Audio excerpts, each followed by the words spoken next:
Welcome to this bonus day of the 5 a.m. challenge. Remember, the 5 a.m. challenge is just these short pushes we do, but the main program is the daily reset.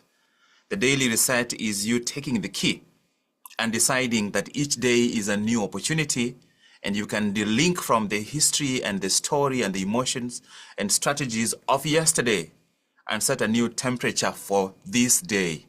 And so I want us to approach today. This is Friday, and you are here at 5 a.m.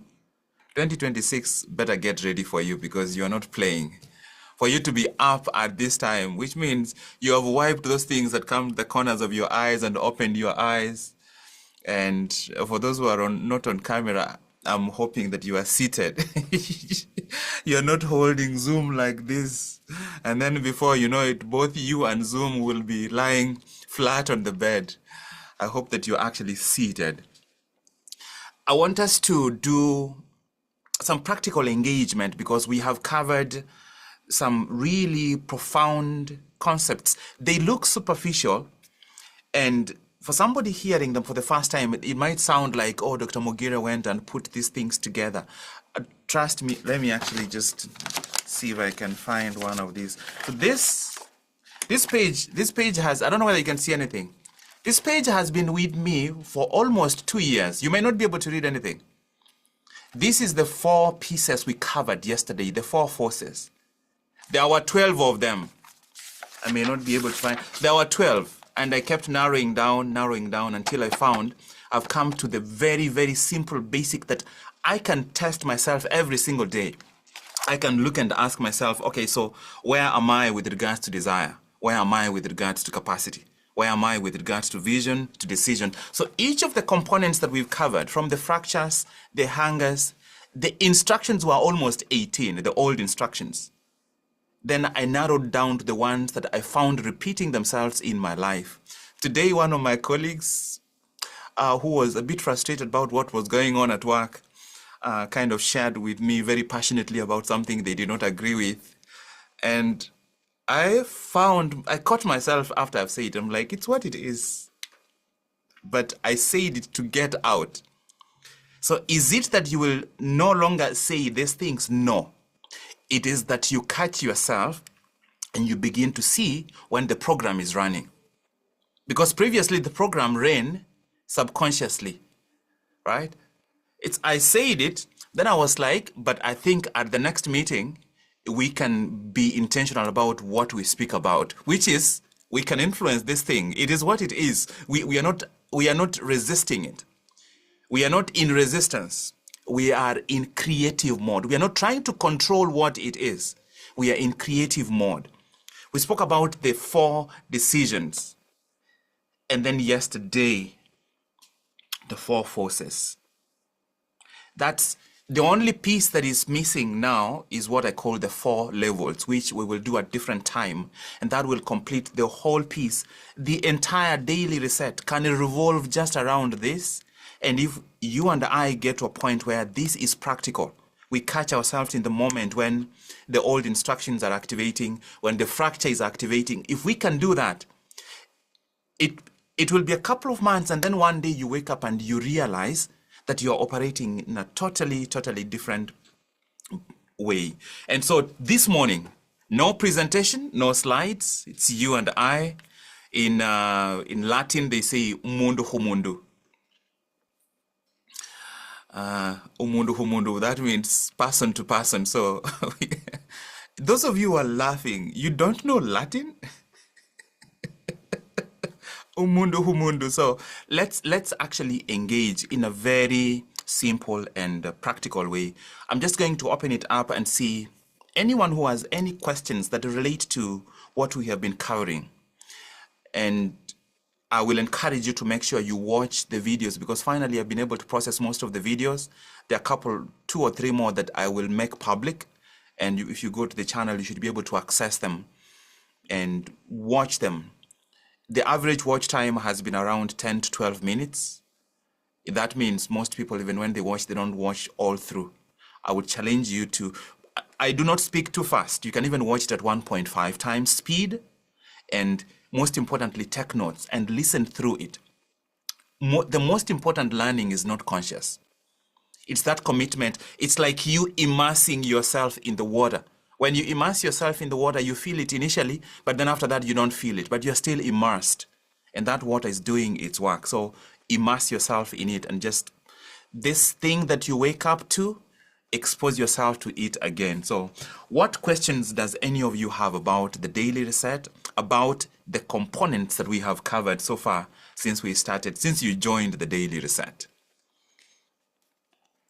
I will start off with Gladys. Gladys, is there any question that has popped up in your mind, knowing how deeply you have been exposed to the House of Mastery work and the extent to which you, in terms of longitudinal history from the time we started working with you, I have seen you go really, really, really deep, and I would like to see any particular question that stands out for you. And then please, everyone else, just feel free. This is where I am not that kind of person is deactivated, and you can become that kind of person and ask the question. Okay, Gladys, let's go. I know this. Okay, so 3 things stand out for me is that transformation is continuous. That the place I am now is as a result of the 4 years, I would say 4 years really, of transformation. First was God preparing me for reconnecting to get into the first 2 challenges, Momentum 90. And then the breakthrough was really the mind-blowing one for me. So Return 90 and Daily Reset is a solidification that transformation is level to level.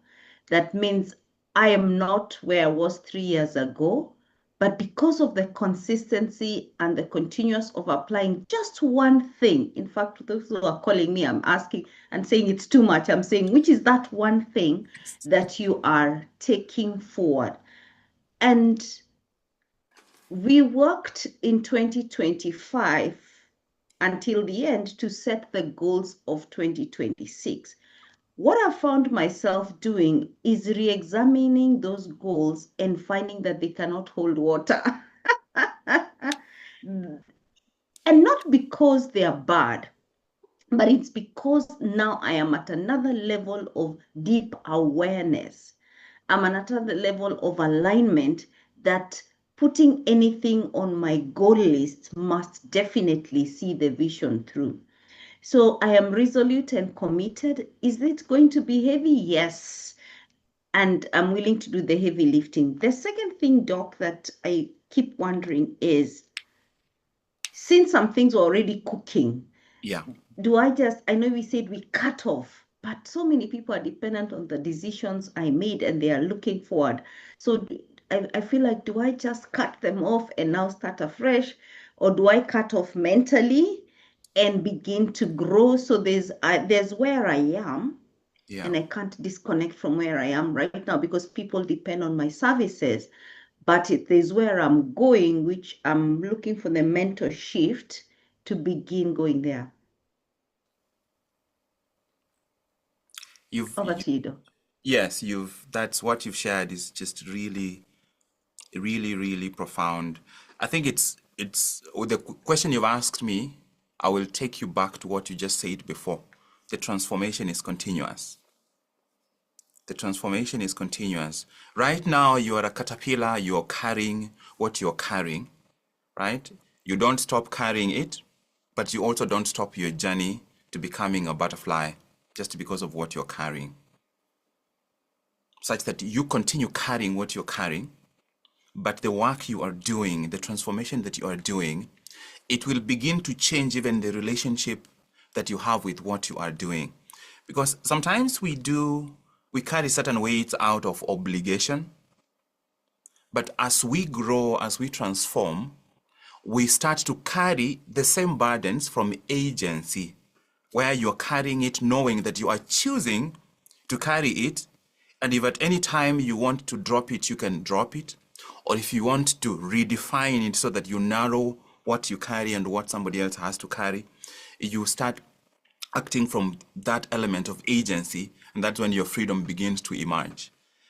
And serving from agency is way more fulfilling than serving from obligation. Because when you're serving from agency, you don't depend on receiving gratitude or payment, or it's you expressing your willingness and using your gifts, and even using that weight as training for you, rather than submitting yourself to the weight and saying, this weight is too much. In 2015, I made a decision. I grew up literally with nothing. When I went to medical school, I walked into Moi University with a small bag, and my books were in a green paper bag, and I'm not exaggerating. And on that day, I showed up dressed in a majestic, luminous orange trouser and a blue striped shirt. And I walked in, and I was surrounded by people who grew up in places like Karen. I show up, I'm like, my name is Chop Mogire. And these people are speaking better English than the English I hear on television. Like, if you're talking about naivety exposed to bright lights, that was me. So that was the background. 2015, after about 5 years, I decided that I have to go a different direction. I cannot continue locoming. I cannot continue doing this. I'm going to be stuck at this level. And I redefined, it was very painful, redefining the weight, redefining my responsibility to the family, and dropping some burdens, redefining some burdens, and then committing to a journey for which I did not have the money. I had never walked that pathway. And that decision I made, that pathway, the first year I looked like I was totally lost. Until by end of 2016, I was totally on a different pathway. In fact, to the point where all of 2017 and up to May 2018, I did not practice medicine, because that decision had delinked me from the identity of Dr. Job Mogire and gave me room to return to who I was before I became Dr. Job Mogire. Such that in June 2018, I literally picked the title so that I can use it as a medical resident in the United States.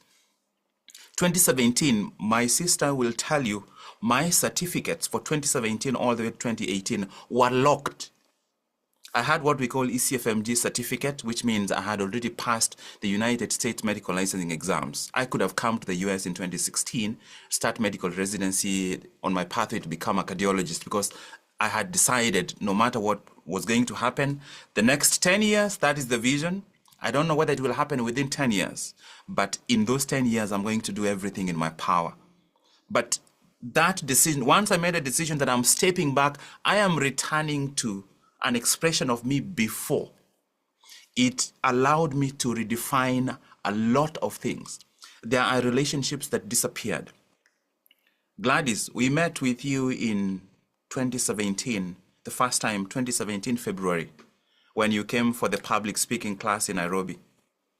You did not come to the public speaking class with Dr. Mogire. You came to the public speaking class with Job Mogire.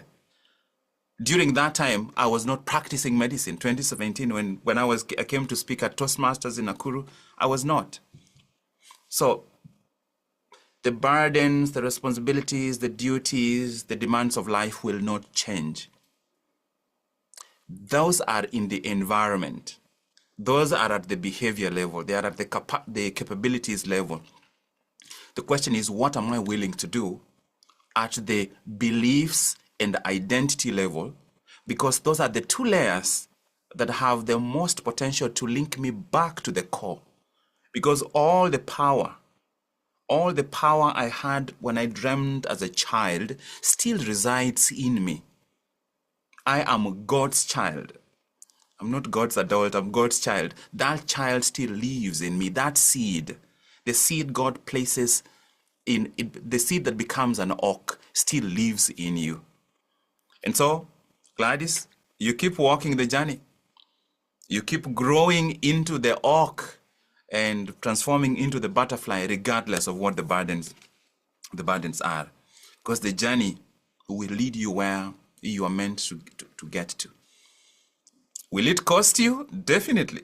If it doesn't cost you, it's not training you.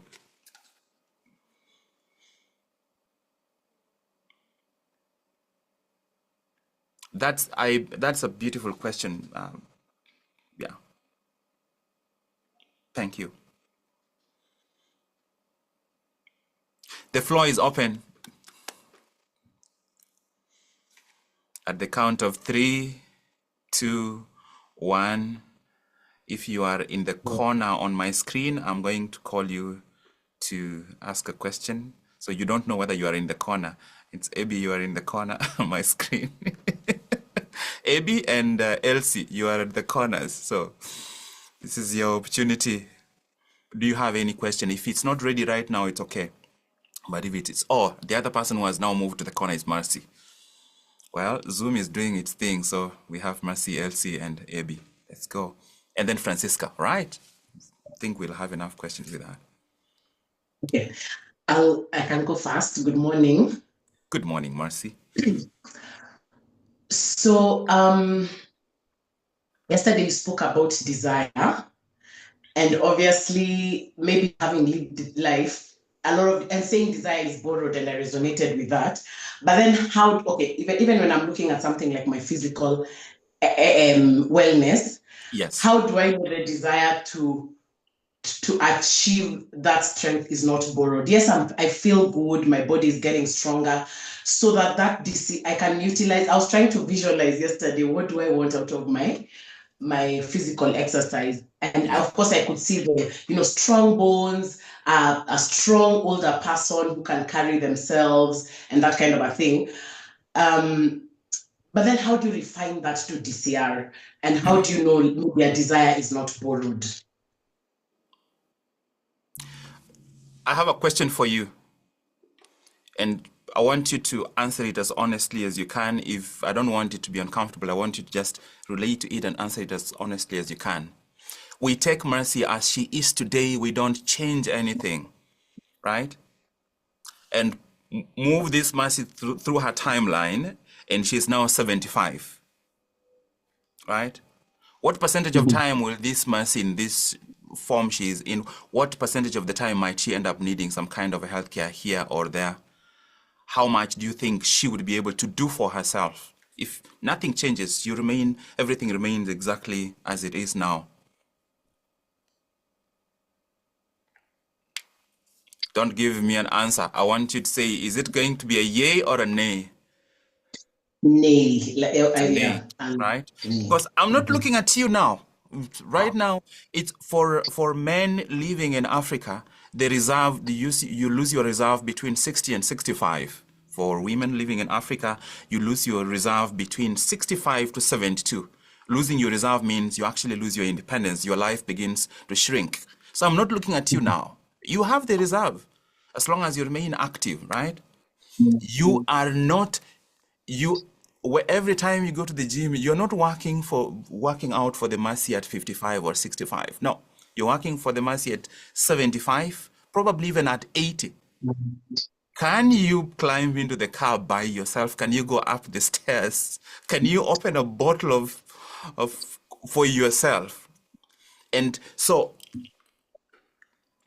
the answer is you have to make the cost tangible.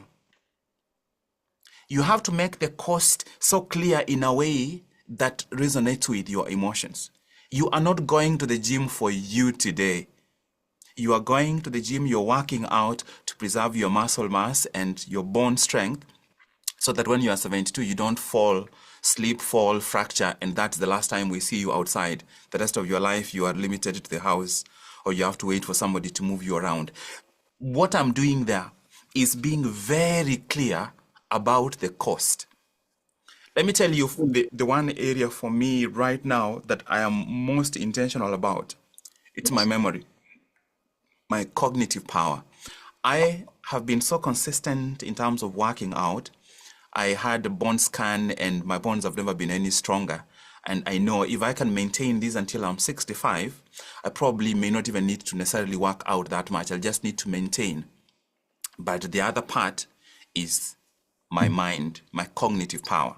Why? I do work that involves a lot of distractions. So there will be highways that deal with medical stuff, and then all the other pathways can atrophy, where I can describe an echocardiogram or a chest X-ray or an EKG in detail, but then the other pathways are not being used. They start to disappear, right? And unfortunately, that is what's going to happen.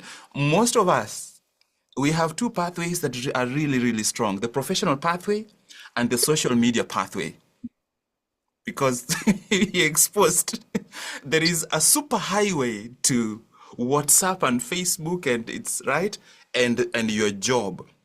How about these other areas? The areas that our grandparents used to know, to be really, really sharp in. My father was sharp to the very last moment. I would like to do that. So make the cost tangible. What would you absolutely not want to happen when you are 75? I don't want to be helpless. You don't want to be helpless. What does helpless feel like? That's the key. That's the key. Because desire is not mental. If you say this is my desire and you have nothing emotional attached to it, it's not, that's a wish, that's a hope, that's a thought, that's a meant to. Desire is emotional. Desire is emotional, both positive. Has any of you ever been in love for the first time? Those initial weeks when you fall in love. Is it mental? Mm-mm. When you are in love, does the politics of the country change? No, it doesn't. But nothing can go wrong. The economy can fluctuate, there can be accidents, but no, it's okay, I'm in love. Right? That is the power of desire. At that time, this person can do something and you will explain it. That's because desire is the force that moves everything. Desire cannot be mental. It has to be something you feel. And the greatest power of desire comes from, what is it that I can't stand?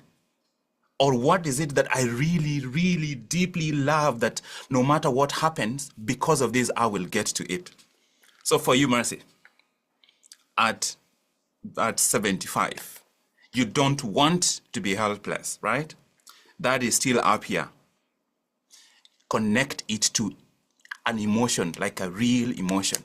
So that every day when you show up and pick those 25 kilograms on both sides and do the farmer's walk, you're doing the farmer's walk because at 75, you cannot be helpless.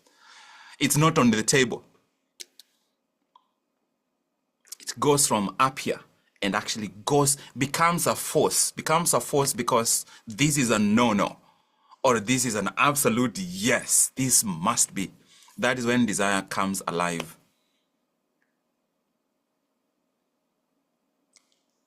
Thank you, Doc. See you at 75, running around, going up the stairs, Mercy. Let's do it. Who among the three of you, Francisca, you had raised your hand. AB and Elsie, any of you, please go ahead. Okay. Thank you for explaining about desire. My second question was around that. Mm-hmm. So my question for you this morning is, I feel like every aspect of my life is scrambled, like nothing is moving. How do I organize myself and prioritize which areas to start with so that I don't feel overwhelmed, feeling like I am growing this area and this one is lagging behind? I'm so glad you joined the Daily Reset, because we will get into that. Right now, you are you probably are in what I call the loop of control, where there are so many pieces that you feel like you need to control. You need to control this, you need to control that, you need to control that. And this, I will send you one of the sessions from prior that I would like you to watch, and then we can revisit this. So this, your need for certainty is demanding control from you. And maybe perhaps at this point, what you need is to begin to make progress in an area that matters. It's very hard to get control when you are stagnant. And sometimes you are stagnant, not because you're moving, but you're moving in so many small ways, in so many small things, they all feel static. If we can steal a bit of energy from some things that can wait and start making progress on one, it gives you momentum. That momentum can give you enough room to start shaking off some things that you need to shake off. Because you truly need to begin experiencing growth in one area for that emotion, positive emotion, that momentum to start spreading everywhere. And that's why I always do the momentum challenge, because it's very difficult to preach return to people who are stagnant. But if I get you moving, if you're stagnant, return where? Break through to where? You can't break through even when you can't even move, right? So here is an assignment for you, okay? Okay. And this is going to cost you in terms of attention. For the next 7 days, document everything you do every day.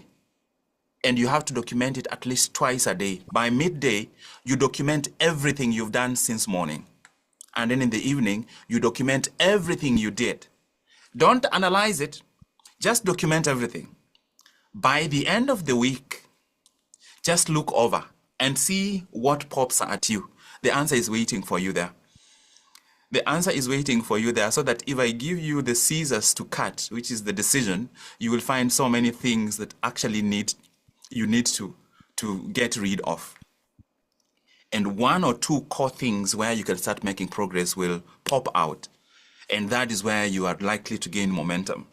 It is very, very difficult for you to take, you are desiring control, but it's very hard for you to take control of something that is stagnant. Right? It's very, very hard to take control of something that is stagnant, because everything is stagnant. You feel like you need to push this. You need to push like 3 mkokotenis at the same time. That's not going to happen. If you get on one and start riding down the road, it changes the perspective. All right, that's Francisca. Perhaps we'll take just one question from either AB or Elsie. And everyone else, please go to the chat box. We are already at 8:37. That is my time, 5:37 your time. Go to the chat box, and I would like you to share 2 questions that have arisen during this time. And if there is a key takeaway that you've picked today, I will look through those questions. They will help me in preparing for next week, because next week there are no presentations. We will engage and do daily reset, engage and do daily reset. We will aim to stay within the first 30 minutes, engage daily reset. And I would want to encourage you, join in the daily reset. If you're not part of Return 90, join the daily reset. It's only 3,000 Kenyan shillings a month. Trust me, it's worth it. Does either of you have a question before I close off? If you don't, that's okay. Absolutely okay. Yep, no, that's absolutely okay. Let me see who else. Oh, Isabel is now in the corner on the left side. Hi, Isabel. Good morning.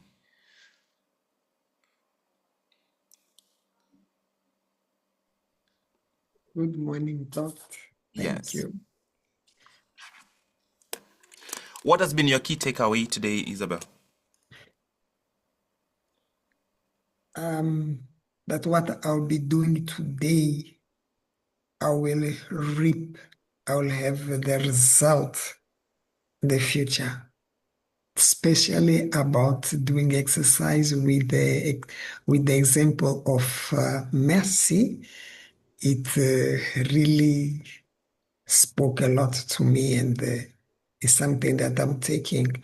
And also to understand that all this exercise that we are doing with the daily reset, to try to focus in one activity, in one thing repeatedly, the results will come, even if we don't understand right now. and that for everything that we want, there is a sacrifice, there is a price to be paid.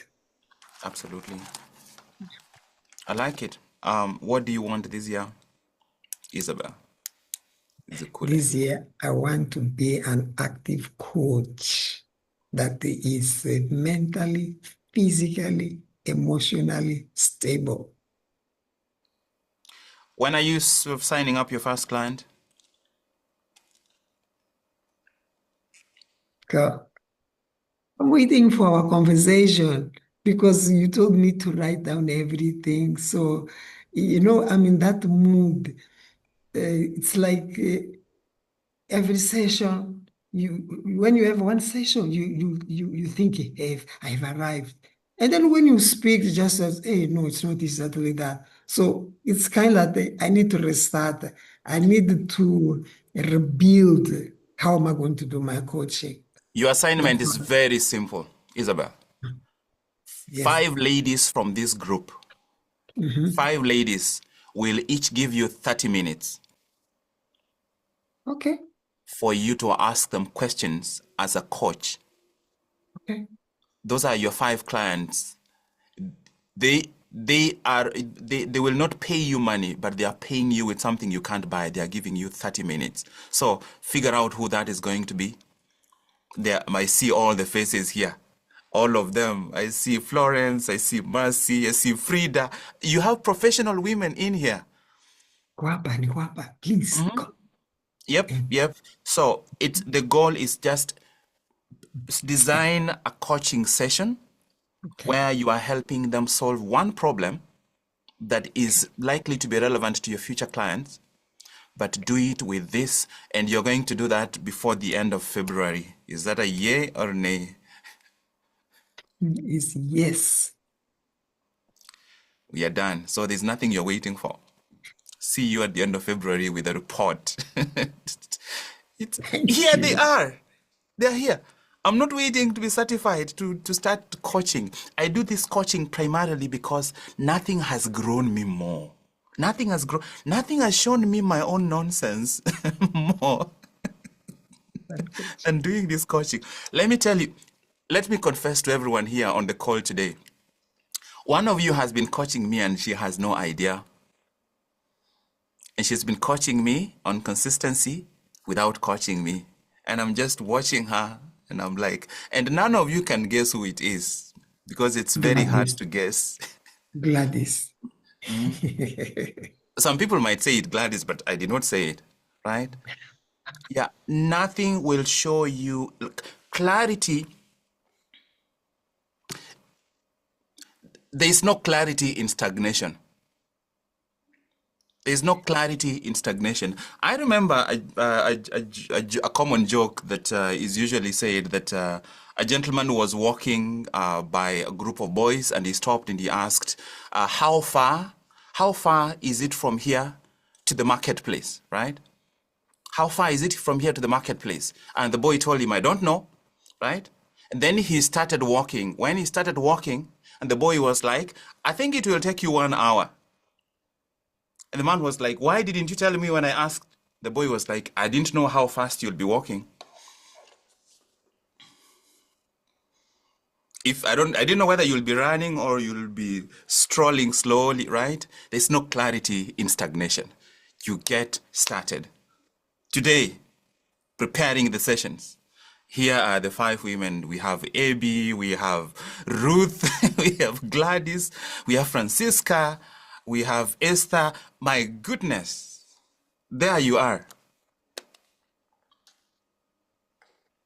Right, so I want us to finish off with just a very quick, brief stillness moment, and then from there you'll do your daily reset.